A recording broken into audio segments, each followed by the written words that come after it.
बरं का, कारण मृत्यू हा जरी सामान्यांच्या दृष्टिकोनातून एक शोक सोहळा असला, दुःखद घटना असली तरी सुद्धा शास्त्र अध्यात्म याला एक आनंद सोहळा म्हटलेला आहे. आणि म्हणून अशा या निमित्ताने आजची ही प्रवचन रूपी सेवा आहे. आज आपण हा सर्व कार्यक्रम साजरा करत असताना खरं तर हृदयाच्या एका कप्प्यामध्ये आनंद आहे, दुसऱ्या कप्प्यामध्ये दुःख आहे. कारण मनुष्य जन्माला आल्यानंतर त्याचा मृत्यू हा होणारच आहे, कोणीही यातून चुकलेला नाही.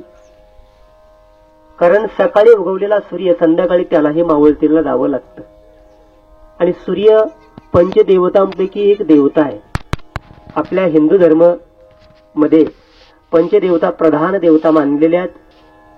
त्यापैकी एक आहे भगवान शिव, 2 आहे विष्णू, 3 आहे शक्ती, 4 आहे गणेश आणि 5 आहे सूर्य. अशा पंचदेवता प्रधान मानलेल्या आहेत. या 5 देवापैकी असणार एक सूर्य, तो सकाळी पूर्वेला उगवतो आणि संध्याकाळी पश्चिमेला मावळतो.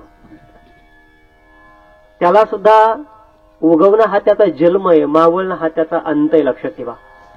म्हणजे या ज्या फेऱ्या आहेत, हे जे चक्र आहे ते कालगतीचं, देवांना सुद्धा चुकलेलं नाही असं आहे. म्हणून 84 लक्ष योनीमध्ये आपण जीवन जगत असणारे सामान्य जीव आहोत. जिथे देवाला चुकलं नाही, रामकृष्णादी अवतार आले आणि या जगातून निघून गेले. येथे नाही उरो आले अवतार, एर ते पामर जीव किती असं म्हटलेलं आहे. म्हणून उपजे ते नाशे, नाशले पुनरुपी दिसे, हे घटिका यंत्र वैशे परिभ्रमेगा. शास्त्र असं सांगतं, या जगामध्ये काहीही नव्याने जन्माला येत नाही आणि काहीही या ठिकाणी लोप पावत नाही. जे जन्माला येतं त्याचा मृत्यू होतो आणि ज्याचा मृत्यू होतो तेच नव्यानं पुन्हा जन्माला येतं. आपण जगाकडे बारकाईनं पाहत नाही, आपण वरवरचा अभ्यास करतो. पण शास्त्रकार आपल्याला अगदी समजावून सांगतात, बाबा हे जग चाललंय ना, बस जे नवं आहे ते कधीतरी जुनं होतं आणि जे जुनं आहे ते पुन्हा नवं होऊन आपल्याकडे ट्रान्सक्रिप्शन होऊन येतं. असं आहे, फरक यामध्ये काही नाही. पण दुःख या गोष्टीचं आहे. मनुष्य तर मरणारच, पण जेव्हा आयुष्य संपलेलं असतं, 80, 90, 100 वर्ष पूर्ण होतात, बाबा या जगामध्ये आल्यानंतर किती चांगला माणूस असला तर त्याला एक ना एक दिवस दोष लागल्याशिवाय राहत नाही. असं म्हणतात, एवढा मोठा चंद्र आहे पण त्या चंद्राला सुद्धा दाग आहे. एवढा सूर्य देव आहे पण त्याला सुद्धा तळपावं लागतं. बाबा दिवसभर लाही लाही लाही लाही होते आणि शेवटी त्याचा अस्त होतो. परंतु रेणुकाताईंचं जीवन हे प्रफुल्लित जीवन आहे. देवाला आवडलेलं ते फूल आहे. कुठलाही दाग जीवनामध्ये त्यांच्या कधी कुणाला दिसला नसेल. एवढं सुंदर निर्मळ आणि पातिव्रत्याचं पालन त्यांनी केलं. आणि अशी व्यक्ती खरं तर 4 लोकांनी आदर्श घेण्यासारखं हे जीवन आहे. पण काय असतं, जी माणसं चाणक्य असतात, समोर चांगला जगामध्ये भरपूर असतं आणि वाईटही असतं. एका बाजूला चांगलं, एका बाजूला वाईट आहे. या दोन्ही गोष्टीचा आपण विचार केला तर या दोन्ही गोष्टी आपल्या समोर आहेत, वेगळ्या कुठंच नाहीत त्या. चांगलं आणि वाईट, ऊन आणि सावली, बरं का, या साऱ्या हातात हात घालूनच असतं. सुख आणि दुःख हे सुद्धा हातात हात घालूनच आपल्या समोर येत असतं. फक्त आपण चॉईस काय करतो, आपण निवड कशाची करतो हे आपल्या हातात आहे. तसं चांगली माणसंही जगात नाहीत असं नाही आणि वाईट माणसं नाहीत अशी नाही.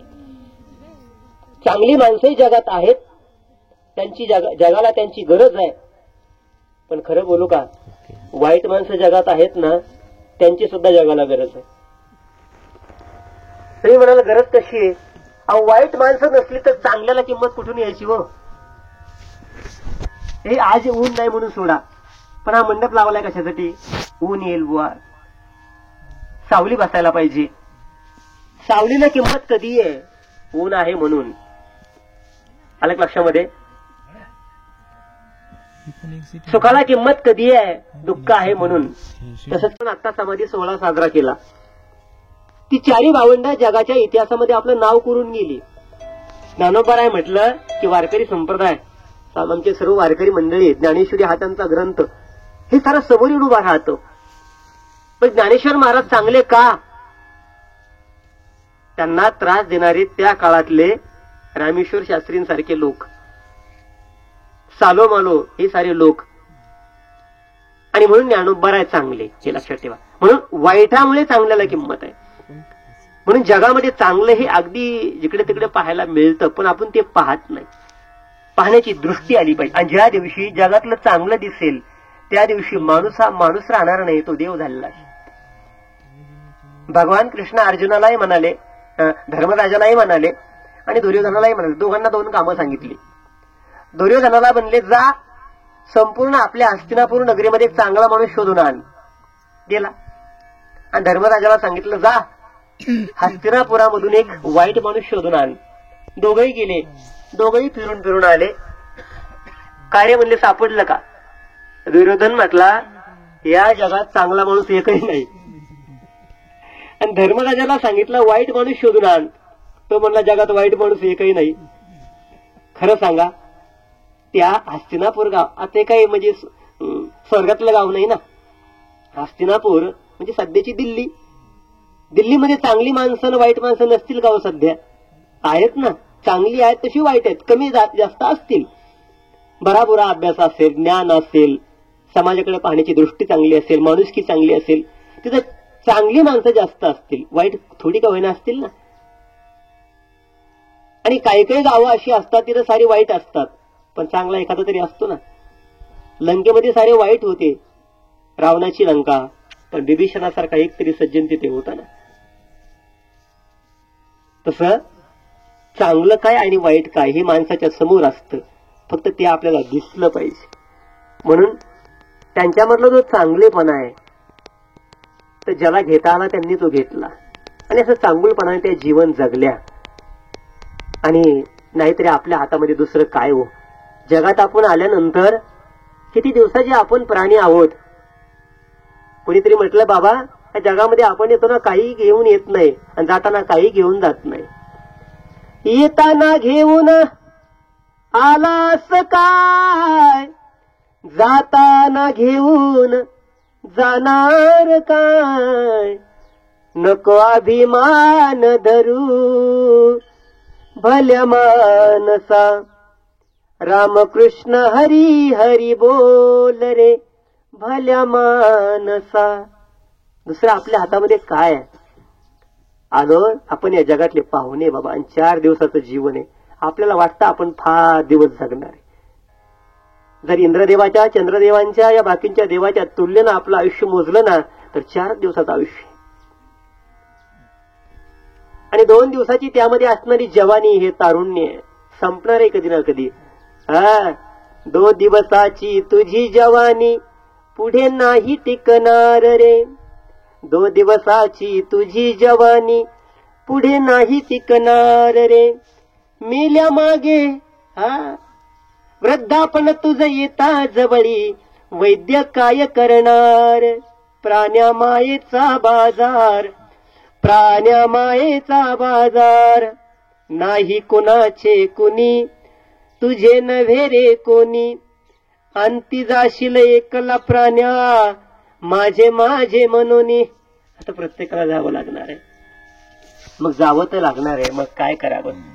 मिळून मिसळून समंजसपणानं होईल तेवढं राग लोक मनातले काढून टाकून, बरं का, जगामध्ये राहावं. संत तर असं सांगतात, बाबा ज्या माणसाला आपलं स्वतःला चांगलं म्हणून घ्यायचंय, या जगामध्ये कर्म शिल्लक ठेवायचं नाही. माणसाचं त्या दिवशी दुःख संपलेलं असेल.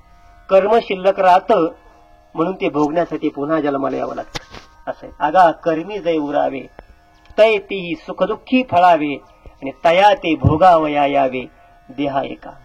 ज्ञानेश्वरी फार गोड आहे बरं. अंतःकरणातून वाचा, ऐका, समजून घ्या, तिचं चिंतन करा. तुम्ही मोठे झाल्याशिवाय राहणार नाही. आपण नाहीतरी शाळेमध्ये शेकडो पुस्तकं वाचतोच की नाही. नोकरी लागावी, काहीतरी 4 पैसे मिळावेत, याच्याकडे शेकडो पुस्तकं तुम्ही वाचता. एवढ्यासाठीच शेकडो पुस्तकं आपण आयुष्यभर वाचत असतो, पूर्ण कोर्स होईपर्यंत. तसं आयुष्य आनंद मिळण्यासाठी एवढं एक पुस्तक वाचा. एवढा हा एक ग्रंथ वाचा ज्ञानेश्वरी, कळेल जीवन काय. तर म्हणून अतिशय सुज्ञपणाने आणि प्रांजळ अंतःकरणाने जगाच्या कल्याणाच्या हेतूने संत ज्ञानेश्वर महाराजांनी निर्माण केलेली ही मोठी इमारत लक्षात ठेवा. आणि त्या इमारतीमधल्या या सोव्या आगा कर्मी जे उरावे.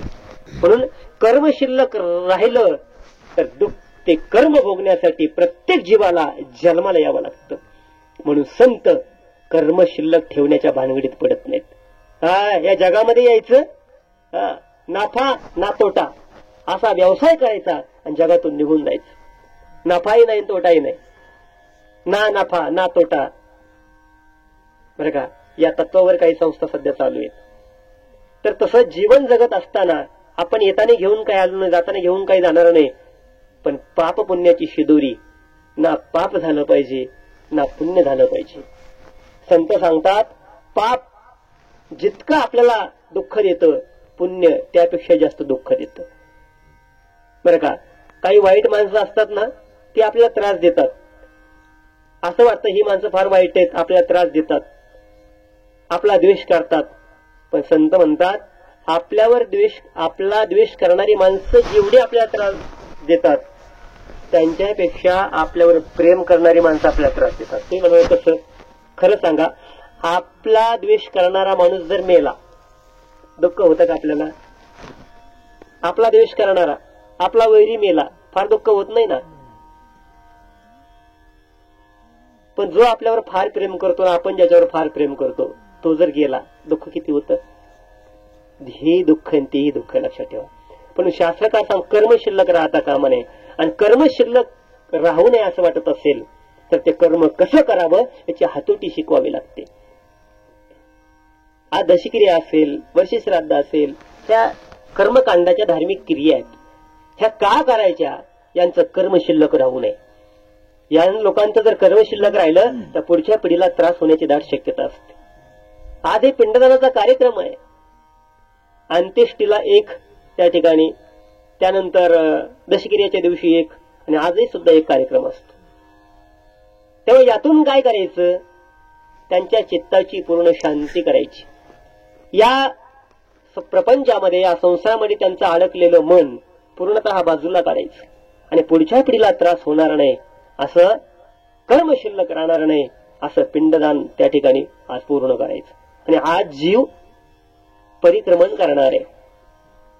ज्याप्रमाणे एखादा माणूस एखादा जुना शर्ट काढून टाकतो आणि दुसऱ्या दिवशी नवीन शर्ट परिधान करतो, तसा आत्मा आज तो जुना शर्ट काढून टाकणार आहे आणि नवीन शर्ट परिधान करणार आहे.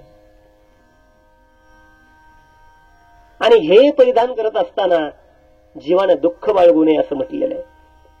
आता माणूस गेला म्हणजे आपलं दुःखच आहे की नाही आपल्यावर, पण हे दुःख, या दुःखाची तीव्रता, ही धग आपल्याला जाणवू नये म्हणून संत शास्त्रकार आपल्याला समज घालतात आणि म्हणतात, बाबांनो, या दुःखातून थोडं बाहेर या.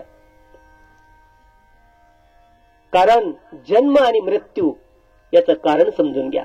मृत्यू मृत्यू मृत्यू म्हणजे काय? मृत्यूची व्याख्या शास्त्रकारांनी केलेली आहे. मृत्यू म्हणजे काय? ज्याप्रमाणे एखादा माणूस आपला मळलेला शर्ट काढून टाकतो आणि नवीन धुतलेला शर्ट अंगामध्ये घालतो, तसा आत्मा जुनं झालेलं, जीर्ण झालेलं शरीर काढून फेकतो आणि नवीन शरीर धारण करतो. आत्मा हा कधीच मरत नाही. जात ते शरीर, नाश होतो, तो शरीराचा होतो, आत्म्याचा होत नाही, जीवाचा नाश होत नाही, लक्षात ठेवा. पण याकरता एक उदाहरण सांगतो, रामायणामधलं गोड आहे, ऐका. जे नेहमी परमार्थ ऐकतात त्यांनी ऐकलं असेल, पण ज्यांना कधी श्रवण घडत नाही, आता व्यवसायाच्या दृष्टिकोनातून, त्यांनी अगदी लक्ष देऊन ऐका. राम आणि भगवान श्रीराम आणि सुग्रीव दोघं एकमेकाचे मित्र. अर्थात ही मैत्री हनुमानानं करून दिली. हनुमंतरायानं रामाची आणि सुग्रीवांची मैत्री करून दिली. दोघं जण एकमेकाचे मित्र झाले. तुम्ही म्हणाल, इतके पटकन मित्र कसे काय झाले? दोघांचं दुःख सारखंच होतं. कसं? सुग्रीवाची पत्नी, त्या सुग्रीवाचा भाऊ वाली यानं कैदी खांद्यामध्ये टाकली होती. म्हणजे सुग्रीवाला पळून लावलं आणि त्याची पत्नी स्वतःच्या खोलीमध्ये डांबून टाकली वालीनं. इकडे सुग्रीवाची पत्नी वालीनं डांबून टाकली आणि तिकडे रामाची पत्नी रावणानं पळवून नेली. दोघांचं दुःख सारखं. आणि दुःख सारखं असलं का माणसं एकमेकाचे मित्र होतात. बिडीवाला आणि तंबाखूवाला यांचं लवकर मित्रत्व जुळणार नाही, पण तंबाखूवाला आणि सोन्यावाला ते पटकन जुळतं. आहे का तुमच्याकडे? आता म्हणतो आहे की. माझ्याकडे सोनं आहे, तो म्हटलं माझ्याकडे तंबाखू आहे, लगेच जुळतं ते अगदी. असं तसं त्या ठिकाणी दोघांचं दुःख सारखंच. आणि प्रभू रामचंद्र आणि सुग्रीव दोघ जण मित्र झाले. मग आता एकमेकाला मदत करायची ठरली. हे म्हणले मी तुम्हाला तुमची पत्नी आणून देण्याला मदत करणार. प्रभू रामचंद्र म्हणले मी तुझी पत्नी बाहेर काढायला मदत करणार. मग शेवटी त्या वालीला कळलं की सुग्रीव त्या ठिकाणी आता राज्यामध्ये परत आलेला आहे आणि युद्ध पुकारलंय. दोघांच्या हातामध्ये धनुष्यबाण आहे, दोघंही गदेनं युद्ध करायला लागले. आता दिसायला तसे सारखे होते बरं का, सत्य भाऊ असल्यामुळे सुग्रीव आणि वाली दिसायला सारखेच. रामानं सांगितलं सुग्रीवा आता तुला याच्याशी युद्ध करावं लागेल. सुग्रीव म्हटला तो फार बलवान आहे, तसा मला तो ऐकणार, कारण त्यानं रावणाला सुद्धा मातीत घातलंय, तो मला एका मिनिटामध्ये खलास करेल. रामानं सांगितलं काळजी करू नकोस, मी आहे ना. ते म्हणजे तू काय करशील? प्रभू रामचंद्र म्हणले तू फक्त गदा घेऊन त्याला जाऊन भिड, बाकीचं काम मी पाहतो. आणि असं भलं मोठं झाड, त्या झाडाच्या आड धनुष्याला बाण जोडून प्रभू रामचंद्र उभा राहिले आणि सुग्रीव आणि वाली दोघांचं युद्ध सुरू झालं. सुग्रीव कोणता आणि वाली कोणता हे आपल्याला ओळखू यावं म्हणून श्रीरामानं त्या सुग्रीवाच्या गळ्यात एक माळ घातली होती. त्या माळेचं नाव गजविधीची माळ. आणि जेव्हा युद्ध अगदी धरपकड सुरू झाली आणि वाली आता सुग्रीवाला आटपत नाही असं कळलं, लक्षात आलं रामाच्या. रावण धनुष्याला बाण जोडला आणि सुसू करून बाण सट सोडून दिला, जाऊन तो वालीला लागला आणि वाली एका क्षणात खाली पडला. वालीचा अंत झाला. आणि अंत झाल्यानंतर त्या ठिकाणी वालीची पत्नी तारा धाय मोकळून मोठ्यानं रडायला लागली. नुसती रडायला लागली, ती हुशार होती, तज्ञ होती, लक्षात ठेवा, सामान्य नव्हती ती. तशी ती प्रभू रामचंद्रांकडे आली आणि प्रभू रामाला म्हणाली, आता येऊन पायावर पडली आणि मोठ्यानं रडायला लागली. प्रभू रामचंद्र म्हणजे अगं तू का रडतेस, तुला नेमकं काय झालंय, तू कोण आहेस? ती म्हणली मी तुम्ही ज्यांना आता मारलंय ना मी त्यांची पत्नी आहे. म्हणजे असं का मारलं माझ्या पतीला मला आधी सांगा. प्रभू रामचंद्रांनी सांगितलं अगं तारे तुला कळत कसं नाही, तुझा पती अगं तो काही साधा नव्हता, दुसऱ्याच्या पत्नीला त्यानं पळून आणलं, लक्षात ठेव, घरात डांबून ठेवलंय. आणि असं दुसऱ्याच्या पत्नीकडे वाईट नजरेनं पाहणं हे बरं नाही. आणि जो कोणी असं करतो ना त्याला शिक्षा देणं हे माझं काम आहे. तुला त्याचं काही वाटत नसेल, पण मी माझा धर्म पाळलाय, त्यानं चूक केली त्याची शिक्षा मी त्याला दिली. तारा हसली बरं का. आता तारा हसली, पण ऐका तिचा प्रश्न मोठा गहन आहे. तिनं प्रतिप्रश्न केला, खरंय प्रभू राम, प्रभू त्यांनी चूक केली, त्या चुकीची शिक्षा तुम्ही त्यांना दिली, ठीक आहे, त्यांनी चूक केली, त्यांना शिक्षा मिळाली, पण माझं कपाळाचं कुंकू केलं गेलं, मी काय चूक केली? कसा प्रश्न आहे. माझ्या कपाळाचं कुंकू, मी तुमचं काय वाईट केलं होतं ते मला आधी सांगा. आता काय बोलणार बोला की नाही. प्रश्न कसा आहे, एवढे ज्ञानी माणसं पाहिजेत. आणि जेव्हा तारेनं असा प्रश्न केला तेव्हा प्रभू रामचंद्र म्हटले, ज्याच्याकरिता शोक करतेस, ज्याच्याकरिता रडतेस तू, तो तुझा नवरा नेमका, तुझा तू पती आहे ना, तू नेमका पती मानतेस कुणाला हे मला आधी सांग. तू ज्याला पती मानतेस तू कुणाला मानतेस ते अगदी डिक्लेअर कर, क्लिअर कर. आणि प्रभू रामचंद्र म्हणतात, जर तू या देहाला पती म्हणत असतील तर वालीचा देह इथं पडलेला आहे. समोरच होतं का नाही ते धड पडलेलं. जर देहाला पती म्हणत असेल तर वालीचा देह समोर पडलेला आहे, उचल जा घेऊन. आणि जर आत्म्याला पती समजत असतील तर आत्मा हा मरत नाही. नैनम छिंदंती शस्त्राणी नैनम दहती पावका. आलं का लक्षात? जर शरीराला पती मानत असतील तर ते तुझ्या समोर पडलेलं आहे, आणि आत्म्याला पती मानत असतील तर आत्मा हा मरत नाही, मी त्याला मारलेलं नाही. विषय संपला. ऐकलं का? शास्त्र इतकं गोड आहे ना.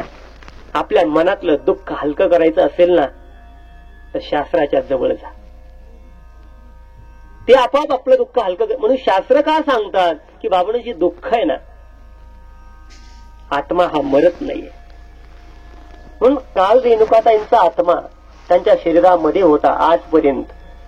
आज तो दुसऱ्या कुठल्या तरी शरीरामध्ये जाणार आहे. तो गेलाच नाही, फक्त देह मात्र आपल्यापासून निघून गेला. तो देह पुन्हा आता दिसणार नाही, ते रूप दिसणार नाही, पण तो आत्मा मात्र सचेतन आहे, निरंतर आहे. त्याचा प्रवास हा निरंतर चालू आहे. मग आता यापुढे काय करायचं? यापुढे काहीच नाही करायचं. त्यांच्या नावाने जे जे सत्कर्म करता येईल तेवढं मात्र करायचं. कुणी करायचं? विशेषतः चिरंजीवानी करायचं, मुलांनी करायचं, मुलींनी करायचं. आपल्या आईच्या प्रेत्यर्थ काय करता येईल आपल्याला ती माणसाने केलं पाहिजे. आणि जगात सांगू का, आईच्या प्रेत्यर्थ, वडिलांच्या प्रेत्यर्थ जे जे काही आपण करू ते कमीच आहे. कारण आई वडिलांच्या आशीर्वादाशिवाय, बरं का, त्यांच्या आशीर्वादाशिवाय प्रपंच नीट होत नाही. आज हे पिंडदान करायचंय ना, त्याचं कारण तेच आहे, त्यांचे आशीर्वाद आपल्याला घ्यायचे. ज्याला वाटतं आपला प्रपंच चांगला व्हावा त्यानं मायबापांचे आशीर्वाद घ्यावेत, आणि ज्यांना वाटतं आपला परमार्थ चांगला व्हावा त्यांनी साधू संतांचे आशीर्वाद घ्यावेत. साधू संतांच्या आशीर्वादाशिवाय परमार्थ होत नाही, आणि मायबापांच्या आशीर्वादाशिवाय प्रपंच होत नाही. असं आहे. म्हणून प्रपंच काय, परमार्थ काय, एकाच नाण्याच्या दोन बाजू आहेत. फक्त दोन्ही माणसाला जपता आल्या पाहिजेत. आणि शास्त्रकर्ता असं सांगतात, आधी प्रपंच करावा नेटका, कुठेही नसावा फाटका, परी परमार्थाचा चटका असू द्यावा. नुसता प्रपंच करून कोण मोठा झालाय? आणि किती मोठा झाला तर जीवनाचं सार नाही बाबा त्याच्यामध्ये. रावण फार मोठा होता. 7 कोटी घरे शुद्ध कांचनाची. किती? 7 कोटी घर नुसती सोन्याची, बरं का. आपल्याला जर गळ्यामध्ये काही करायचं असलं तर शुद्ध सोन्याचं होत नाही ते, त्याच्यामध्ये दुसरं काहीतरी घालावं लागतं. पण शुद्ध सोन्याची 7 कोटी घरं रावणाची, पण अंती जाणे मसनवटी. काय सार झालं रावणाच्या जीवनाचं सांगा ना. तर कधी कुणा एखाद्या माणसानं नाव ठेवलंय आपल्या मुलाचं रावण? नाही ठेवत ना. रामाचं नाव जसं माणसं आपुलकीनं ठेवतात, रावणाचं कुणी ठेवत नाहीत. सीता नाव जसं आपुलकीनं गायलं जातं तसं कैकईचं नाव नाही कुणी घेत. हे का घेत नाही? जसं मुलाचं नाव माणूस अर्जुन ठेवतात, भीम ठेवतात, तसं दुर्योधन का ठेवत नाहीत? वाईट कोणालाच नकोय जगामध्ये, लक्षात ठेवा. वाईट कोणालाच आवडत नाही. म्हणून सत्कर्म हे जीवनामध्ये महत्वाचं आहे. म्हणून प्रपंचामध्ये मातापित्यांची सेवा ही फार महत्वाची आहे. आणि म्हणून याच श्लोक जो आहे तो फार छान आहे. देव द्विज गुरु प्राज्ञ पूजनम शौच मार्जीवम. 4 लोकांची सेवा घडली. 1 देवाची घडली पाहिजे, 2 गुरूंची घडली पाहिजे, 3 आई वडिलांची घडली पाहिजे, आणि 4 ब्राह्मणांची घडली पाहिजे. ब्राह्मणांचं कर्म जे करतात त्यांची घडली पाहिजे.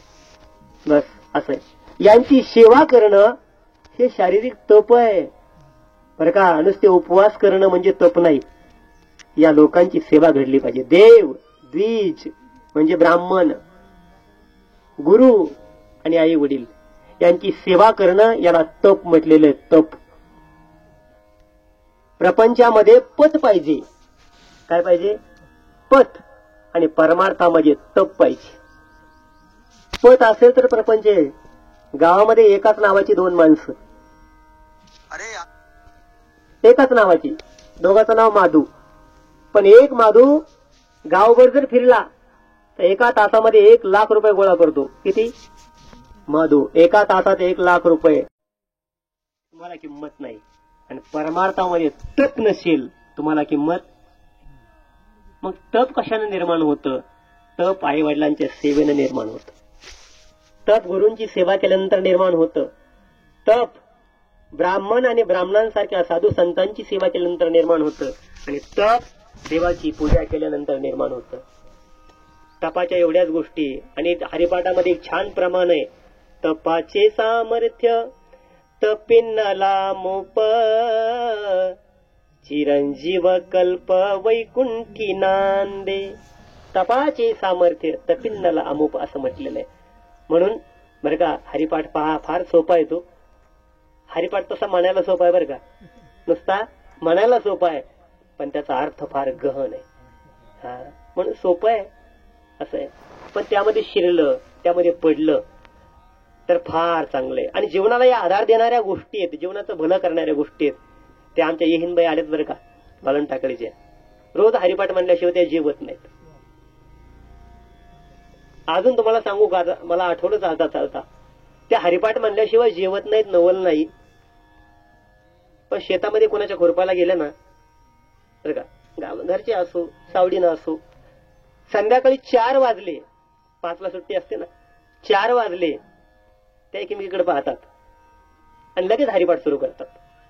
खुरपता खुरपता म्हणतो मी, माझं बोलणं कळलं? खुरपता खुरपता हरिपाठ सुरू होतो. देवाची ये द्वारी उभा क्षण भरी, तेने मुक्तीचारी साधी येल्या. हरिमुखे म्हणा हरिमुखे म्हणा, पुण्याची गणना कोण करी. हे चालता चालता आणि कसा बसा अर्धा पाऊण तासाचा हरिपाठ पूर्ण होतो. संपला नाही विषय. काय वेगळा परमार्थ तुम्हाला करायची गरज आहे हो. देवधर्म करायचा म्हणजे काय सारं सोडून करायचं नसतो. कामामध्ये काम, काही म्हणा राम राम, लय सोपं आहे असं आहे.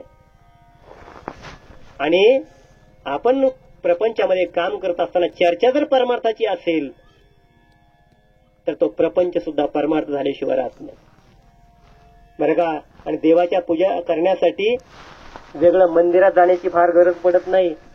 प्रत्येक माणसानं घरालाच मंदिर बनवण्याचा प्रयत्न केला पाहिजे. हे महत्वाचं, इट इज इम्पॉर्टंट पॉइंट. आणि आपल्या मुलाला चांगले संस्कार लावा बरं का. आणि मी जगाच्या पाठीवर फार फिरतो बरं का. आणि साऱ्या जातीतल्या लोकांशी माझे संबंध आहेत. आता आम्ही लोक म्हणले की आम्हाला सारे संबंध ठेवावे लागतात, नाही ते असतातच. ज्ञानोबारायांनी 18 पगड जातीच्या लोकांना एकत्र केलं आणि वारकरी संप्रदाय उभा केला.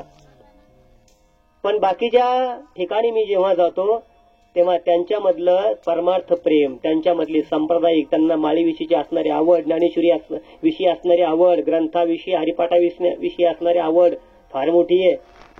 पण आपल्या मराठमोळ्या समाजामध्ये मला थोडी कमतरता वाटते, लक्षात ठेवा बरं का. मी तुमचा आहे, तुम्ही माझे म्हणून मी बोलतो. आपल्या गंधाविषयी, माळीविषयी, ज्ञानोबारायाविषयी, ज्ञानेश्वरी ग्रंथाविषयी, हरिपाठाविषयी फार कसं काही वाटत नाही, मला कळत नाही. का प्रेम निर्माण होत नाही? का आपण संतापाशी जात नाही? का ज्ञानेश्वरीकडे डुंकून पाहत नाही? आम्ही आता घरी मागे सप्ताह झाला ना, तर गावामध्ये म्हणलं सारेजण आपले पारणाला बसा. घर आमचे 50 आहेत. 50 घरासाठी 50 ज्ञानेश्वरी आम्ही आणले आणि साऱ्यांना अगदी ज्ञानेश्वरी भेट म्हणून दिली. पारायण संपलं. वर्ष 2 वर्ष ज्ञानेश्वरी कस तरी घरामध्ये राहिली. काही लोकांनी ज्ञानेश्वरी ग्रंथ घरातले काढले आणि दुसऱ्या घरात नेऊन दिले. म्हणजे हे तुम्ही सांभाळा, आम्हाला काही ते जमत बरं का. एवढी वाईट परिस्थिती आपल्या समाजाची का व्हावी मला कळत नाही. ज्ञानेश्वरी सारखा ग्रंथ आपल्याला जड वाटावा.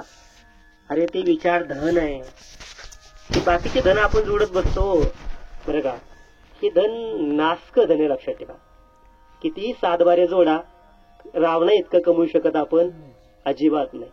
आणि हे जे धन आहे ना, हे अजरामर करणारं धन आहे. ज्ञानोबारायांची मंदिरं बांधली जातात, तुकोबारायांची मंदिरं बांधली जातात, हनुमंतरायाची मंदिरं गावागावात बांधली जातात. काय कारण आहे? त्यांनी त्या 7 बाऱ्याचा विचार नाही केला, त्यांनी या 7 बाऱ्याचा विचार केला. आज भगवान गडावर ज्ञानोबारायचं भलं मोठं मंदिर होतंय की नाही? जिल्हा तुमचाच आहे, जवळ आमची आहे, पण जिल्हा अहिल्यानगर आहे. एवढं भलं प्रचंड असं मंदिर ज्ञानोबारायांचं होतंय का? 24 करोड रुपयाचं मंदिर आहे. किती? 24 कोटी रुपयाचं. आणि जेव्हा पहिला दगड लावला त्या मंदिराला, त्या दिवशी अचानक मी गेलो, मला दर्शन झालं. काल जमीन लेवल पर्यंत काम आलं आणि पुढचा दगड जमिनीवर ठेवला त्या दिवशी मी अचानक गेलो, मला दर्शन दुसरं झालं मंदिराचं. लक्षात ठेवा, त्यालाही भाग्य लागतं हो बरं का. चांगल्या ठिकाणी पावलं ओढायला भाग्य लागतं आणि धाब्यावर जाण्याचं. बऱ्याच लोकांच्या गाड्या तिथे गेलं की बंद पडतात. असं आहे, फरक आहे जीवनामध्ये. सत्कर्म करा आणि आपल्या मुलावर संस्कार करा. आपलं आयुष्य जसं गेलं असेल तसं जाऊ द्या, पण पुढची पिढी असं तयार करा, एवढा छान वारकरी आपल्या घरात जन्माला आला पाहिजे. आणि आपल्या घरात एखादा का सत्पुरुष जन्माला आला, वारकरी जन्माला आला, आपल्या कुळाचा उद्धार झाल्याशिवाय राहणार नाही. आणि जोपर्यंत आपल्या घरात चांगला मुलगा जन्माला येत नाही, किती कमवा गाड्या, काही खरं होणार नाही, काही हाती लागणार नाही. मरताना रडावंच लागणार आहे. आणि येताना रडत माणूस येतो, जाताना रडत का जाता? जीवनात हारू नका रे. आता हे लोक उभे राहिले होते इलेक्शनला,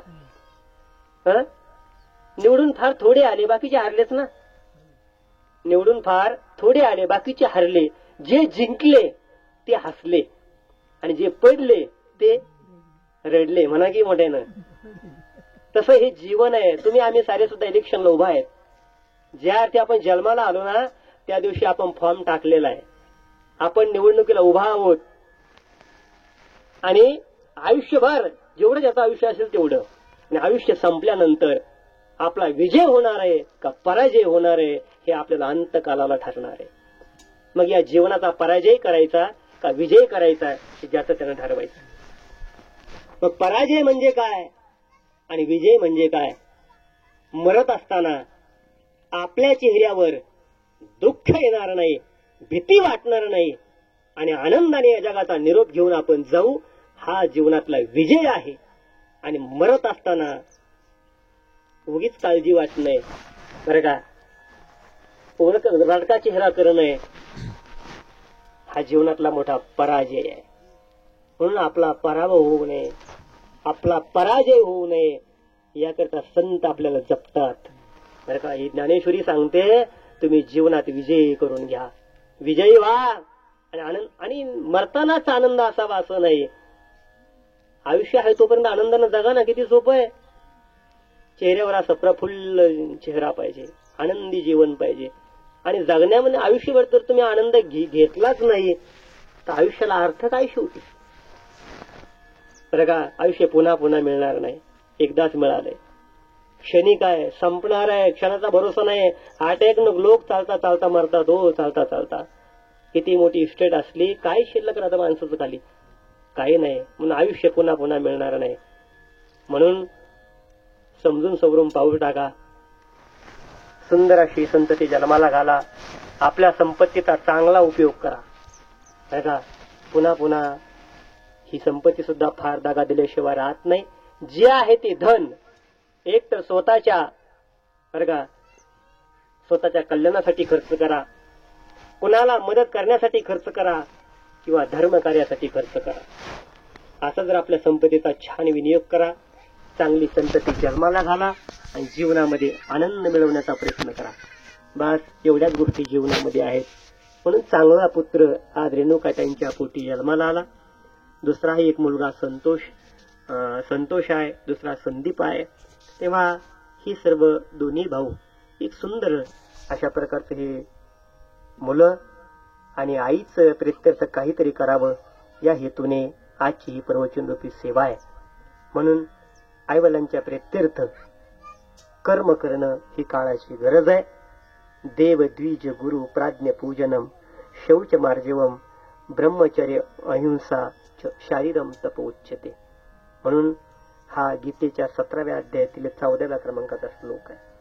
त्याच्यामध्ये या 4 लोकांची सेवा करणं शारीरिक तप म्हटलेलं आहे. आणि ते शारीरिक तप केल्यानंतर जीवनाची परिपूर्णता झाल्याशिवाय राहत नाही. म्हणून आईवडिलांची सेवा जरूर माणसाला घडावी बरं का. तर कधी कधी म्हातारी कधी कधी खोडसर असतेच बरं का काही काही ठिकाणी. माझं एका गावाला कीर्तन होतं आपल्या भागामध्ये, तिथं गावाचं नाव नाही सांगत तुम्हाला, सांगू नको बाबा, भांडणं होतील तुम्ही. त्या गावामध्ये जाऊन मी ते कीर्तन केलं बरं का. आणि 4 भाऊ होते त्या म्हाताऱ्याला. किती? 4. कीर्तन छान झालं. आणि कीर्तन झाल्यानंतर तो थोरला होता, तो माझ्याकडे आला. म्हणला, महाराज तुम्ही जे वर्णन केलं ना आता, मायबापाची सेवा करा बरं संजय भाऊ, असं करावं तसं करावं असं करावं, सारं खरंय म्हणला. पण आमचं म्हातारं महाराजला इवलीश आहे का? ज्याचं मी कीर्तन केलंय त्याचा मोठा मुलगा मला येऊन म्हणतो बरं का, असं आमचं म्हातारं लय इबलीस होतं म्हणला. आता म्हणतात जाऊ दे गाड्या, असतात म्हाताऱ्या माणसाच्या खोड्या सुद्धा, काही काय सांगावं. पण एक सांगू का, आपण जेवढा लहानपणी म्हाताऱ्या माणसांना त्रास दिला ना, आई वडिलांना त्रास दिला ना, तो त्यांनी सहन केला की नाही? केला की नाही सांगा ना. मला चप्पल पाहिजे, आजच पाहिजे, आजच पाहिजे, कपडे आजच पाहिजे, सायकल आजच पाहिजे, टीव्ही रेडिओ आज, घड्याळ आजच पाहिजे. त्रास दिलाय ना आपण मायबापाला आपल्या. आपला त्रास जर त्यांनी सहन केला असेल तर त्यांचा आपल्याला करावाच. खरंय खोटंय? कर्म चुकत. आपण आपल्या आईबापांना त्रास दिलाय, तो आता तुम्ही सहन आपण सुद्धा त्यांचा केला पाहिजे. आणि कर्तव्य बुद्धीने, चांगले असो वाईट असो बरं का, आपल्याशी नीट असो वाकडे असो, त्यांची सेवा इमानी इतबारे मरेपर्यंत केली पाहिजे. मायबापांचे दोष पाहायचे नसतात, लक्षात ठेवा. अजिबात जरी पाहिले त्यांची वाखाणणी करायची नाही. मनात ठेवा, पुढे चाला. हे जीवन आहे, लक्षात ठेवा. आणि बरं का, ज्या सुना असतील त्यांनी सुद्धा, जसे आपले मायबाप आहेत ना, माहेर सोडून आपण आलो, सासरी आल्यानंतर आता हे आपले मायबाप आहेत असं समजून चाला. लमानी समाज आहे आमच्या गावाच्या जवळ. फार काही कळत नाही. वस्तुडी करतात 6 महिने, कुठे पैसा येतो कुठे जातो कळत नाही. सारा अगदी खाण्यापिण्यामध्ये घालतात. पण मी म्हटलं साऱ्या जातीमध्ये मी फिरतो, पण त्या जातीमधला एक गुण मला दिसला, ते मायबापाला चांगलं सांभाळतात. कोण? लमानी म्हणतो मी, ब्राह्मण मारवाडी नाही सांगत तुम्हाला. लमानी लोक सुद्धा, त्यांना खायचं कळत नाही, राहायचं कळत नाही, बोलायचं कळत नीट नाही. ती माणसं सुद्धा मायबापाला, आधी त्या सासू सुनामध्ये मला भांडणं फार दिसत नाहीत बरं का. 4-2% सोडा, पण आपला समाज यामध्ये अजून फार मागे आहे. मला हे सांगायचंय आपल्याला. म्हणून प्रत्येक सुनेनं आपल्या सासू सासऱ्यांना जीव लावा. प्रेम असलं तरी लावा, प्रेम नसलं तरी लावा. मग प्रेम नसलं तरी का लावायचं? पुढच्या पिढीनं आपल्याला जीव लावावा म्हणून आपण आपल्या सासूला जीव लावा. तुम्ही तुमच्या सुनेला दाखवून द्या, मी माझ्या सासूवर असं प्रेम, असं दाखवून द्या त्या सुनेला. तिच्यासमोर आदर्श ठेवा काहीतरी. नाहीतर एक सखून एक गंगू, दोघी जणी म्हाताऱ्या होत्या ना, अशा बसल्या. सखूबाई म्हणली, अगं गंगू, तुझी सून किती ग तुझी सेवा करती? म्हणजे काय ग तुला एवढी सेवा दिसली? आता मी पाहिलं म्हणली, तुझी सून तुला चहा आणून देते, तुला पाणी आणून देते, तुझे हात दाबू का म्हणती, पाय दाबू का म्हणती. सखूबाई म्हणली, कशाला बाई मनावर घेते माझ्या सोनाचं? 4 माणसात एकत ती हात दाबू का पाय दाबू का म्हणती, पण कोणी नसलं ना गळा दाबू का म्हणती. असा हे प्रकार कधी कधी असतो. म्हणून तसा प्रकार होऊ देऊ नका. आपल्या सासू सासऱ्यावर निश्चित प्रेम करा. एक ठिकाणी अशी म्हातारी मेली बरं का, मरू नाही मेली, त्याला मी काय करू आता. आणि म्हातारी गेली, सारे माणसं अगदी फोन लावायला लागले इकडे तिकडे वगैरे वगैरे वगैरे. आणि कोण ते गाडी आणण्यासाठी पळतय, कोण कपडे आणण्यासाठी पळतय. साऱ्याने अगदी ते काय आणायचं ते आणलं. पण त्या मुलीचा जो म्हातारीचा जो नातू होता तो सारखा मध्ये मध्ये पळायला लागला. आता का पळतो काहीच कळेना. शेवटी त्या मुलाच्या आईनं, म्हणजे सासूच्या त्या सुनेनं विचारलं, का रे बाळ्या, म्हणले का पळतो सारखा मध्ये, बाकीचे माणसं आहेत ना बाकीचं करायला, तू का पळतो? तो म्हणला, मम्मी अगं मी ते आजीचं ताट कुठे ते शोधतो म्हणला. त्याची आई म्हणली, आता तुला त्या म्हातारी मेली ना, आता त्या ताटाची काही गरज आहे का तुला? नाही म्हणला, ते ताट कुठे ते मला शोधतोय. ती म्हणली काय करायचं? तो म्हणला जपून ठेवायचं. ती म्हणली कशासाठी जपून ठेवायचं? तो म्हणला मम्मी तू म्हातारी झाली ना ती हे तुला काम येणार आहे म्हणून जपून ठेवायचं. आपली मुलं आपल्या आजीशी कशी आपली आई व्यवहार करते हे डोळ्यानं पाहतात, म्हणून वेगळं मानू नका. सासू हा क्षणाची आहे, पण अनंत जन्माची ती माय आहे. ती आपली जरी माय नसली, ज्याच्या करिता आपण या घरामध्ये आलो त्या बाबाची ती माय आहे, लक्षात ठेवा. म्हणून कोणत्याही मुलाला आपल्या आईचा तिरस्कार केलेला सहन होत नाही. म्हणून प्रत्येकानं जीवापासून मनापासून प्रत्येक सासू जपली पाहिजे, लक्षात ठेवा. नाही तर मुलीला मायबापांचा फार कळवळा असतो. प्रत्येक बाईला वाटतं आपल्या आई बापाला आपल्या भावजाईनं जपलं पाहिजे. जसं तुला वाटतं ना जपलं पाहिजे, तुझ्या मायबापाला तुझ्या भावजाईनं जपलं पाहिजे. तसंच तुझ्या नंदाचा सुद्धा म्हणणं आहे. तुझी ननंद तिला सुद्धा वाटतं की माझ्या भावजाईने माझ्या मायबापाला जपलं पाहिजे. म्हणून सर्वांनी हा विचार करा. विचार करणं काळाची गरज आहे आणि याकरिता फक्त संस्कार हवेत आणि ते संस्कार फक्त ग्रंथामधून मिळतात एवढं लक्षात ठेवा. आणि त्याकरिता ग्रंथाच्या जवळ या, लांब जाऊ नका. ग्रंथाच्या तुम्ही जवळ या आणि ग्रंथाला आपल्या जवळ आणा. बरं का, आम्ही ज्ञानेश्वरी अशी उशाला घेऊन झोपतो बरं का. तुम्ही काही म्हणा, चांगलं म्हणा वाईट म्हणा, आमच्या सारे ग्रंथ उशाला असतात. आणि झोपताना दररोज कीर्तन ऐकत ऐकतच झोपी जायचं. संध्याकाळी कधी जाग आली, झोप लवकर आली नाही एखाद्या काही कारणामुळं, कीर्तन लावून द्यायचं. मग ऐकता ऐकता पुन्हा झोप आपोआप लागून जाते. जीवन इतकं सुंदर बनवा. व्यर्थ चिंता जगातल्या सोडून द्या. 2 दिवसाचे आपण सोबती आहोत. जे आपलं कर्तव्य कर्म आहे ते नियमानं पार पाडा. आणि असं जर केलं, मुलावर संस्कार छान केले, आपलं आचरण चांगलं केलं, तुमचा आनंद कोणी हिरावून घेऊ शकत नाही. बस हीच काळ्या दगडावरची रेघ आहे. साधू संत आपल्याला यातून जागा करण्याचा प्रयत्न करतात. म्हणून या ग्रंथाचं पूजन करायचंय, साधू संतांचं पूजन करायचंय, ब्रह्मकर्माचं पूजन करायचंय आणि देवाचं पूजन करायचंय. आणि बस हे पूजन म्हणजे जीवनातली फार मोठी तपश्चर्या आहे, फार मोठी तपश्चर्या आहे. बस एवढी तपश्चर्या करा आणि जीवनाचं सार्थक करून घ्या. हीच तुमच्या सर्वांच्या चरणी प्रार्थना करतो. याच ठिकाणी थांबतो. विठ्ठल विठ्ठल विठ्ठल विठ्ठल.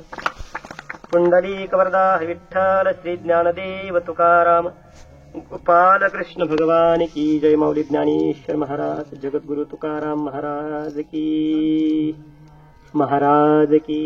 जय. तुला बोलायचं काही?